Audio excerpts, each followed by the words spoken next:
Monsieur le Premier ministre, cher Boris Johnson, Mesdames et Messieurs les chefs d'État et de gouvernement, Madame la Présidente du Conseil d'administration de Gavi, cher Ngozi Okonjo-Iweala, Monsieur le Directeur général, cher Seth Berkley, Mesdames et Messieurs, je veux d'abord remercier le Royaume-Uni pour l'organisation de ce sommet mondial sur la vaccination, quelques mois après le succès obtenu à Lyon pour reconstituer les ressources du Fonds mondial de lutte contre le sida, la tuberculose et le paludisme. Nous devons être collectivement au rendez-vous de cet autre pilier essentiel de la santé mondiale, l'égal accès de tous au vaccin.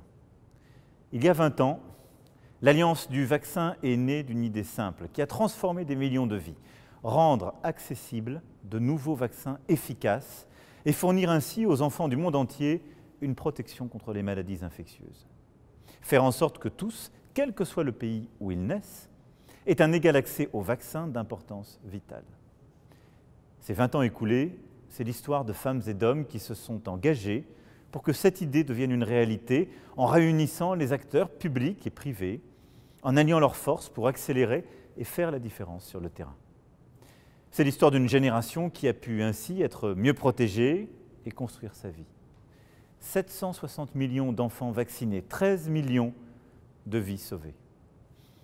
C'est l'histoire de la lutte contre les inégalités de destin qui doit tant, souvenons-nous-en, à l'engagement de Nelson Mandela dans les années 2000, lui qui refusait que la vie ou la mort d'un enfant dépende trop souvent de l'accessibilité des vaccins dans le pays où il naît. Cette histoire n'est pas terminée. Et c'est à notre tour de l'écrire. Les défis restent colossaux et nous les connaissons. De nombreux pays à revenus faibles et intermédiaires ont fait des pas de géant en améliorant la couverture vaccinale. Mais l'OMS l'a rappelé il y a quelques jours. Les cibles fixées pour l'élimination de maladies telles que la rougeole, la rubéole, le tétanos maternel et néonatal pourraient ne pas être atteintes s'il n'y a pas de sursaut d'ici la fin 2020. Des dizaines de millions d'enfants dans le monde ne reçoivent toujours pas les vaccins dont ils ont besoin et ce sont le plus souvent ceux qui sont exposés aux conflits, à l'insécurité, à toutes les inégalités. La pandémie de Covid-19 ne fait qu'amplifier ces défis, les rendre plus graves, plus urgents encore. En ébranlant les services de vaccination dans le monde entier, la crise expose près de 80 millions d'enfants de moins d'1 an à des maladies telles que la diphtérie, la rougeole, la poliomyélite. Il est donc impératif de redoubler d'efforts pour soutenir les systèmes de santé des pays les plus fragiles, leur permettre ainsi de maintenir les programmes de vaccination. C'est le premier enjeu majeur de cette conférence de reconstitution. Gavi a aujourd'hui besoin de ressources pour continuer à remplir sa mission, c'est-à-dire vacciner des enfants, des jeunes, des adolescents, des adultes, sauver ainsi 8 millions de vies supplémentaires dans les 5 années à venir. Notre lutte contre le coronavirus ne doit pas nous empêcher de remporter cet autre combat. Il est vital de maintenir les efforts pour la vaccination contre les autres maladies, pour éviter le fléau de flambées épidémiques pour des maladies qu'on connaît malheureusement si bien, comme la polio ou la rougeole, et d'autres qui peuvent être terriblement meurtrières, comme Ebola ou la fièvre jaune.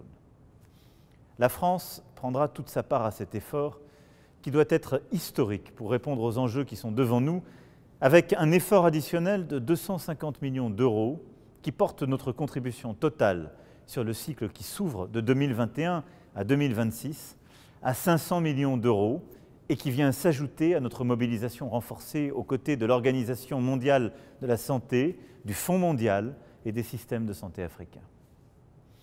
Le deuxième enjeu, c'est de faire en sorte, dès maintenant, qu'un vaccin contre le Covid-19, lorsqu'il sera découvert, bénéficie à tous, parce qu'il sera un bien public mondial. C'est l'un des objectifs essentiels de l'initiative ACT-A, que nous avons porté avec l'Organisation mondiale de la santé, la Commission européenne, le Royaume-Uni et bien d'autres, et qui trouve aujourd'hui, au travers de cette conférence, une nouvelle traduction concrète. C'est pourquoi la France sera prête, comme le demande l'Alliance, à augmenter de 100 millions d'euros sa contribution lorsqu'un vaccin efficace contre le Covid-19 sera disponible, afin d'en assurer la diffusion à un prix abordable, tout en maintenant le niveau d'engagement nécessaire contre les autres maladies. Ce qui se joue maintenant, lors de cette conférence, c'est ce qui a présidé à la fondation de l'Alliance, le droit de tous à la santé. Le droit fondamental de chacun à bénéficier, quel que soit le pays où il vit, aux mêmes chances de construire son destin. C'est la source du combat contre toutes les inégalités et c'est un choix fondamental pour le monde d'aujourd'hui et de demain, pour le monde que nous voulons construire après cette pandémie. Nous serons là engagés. Je vous remercie.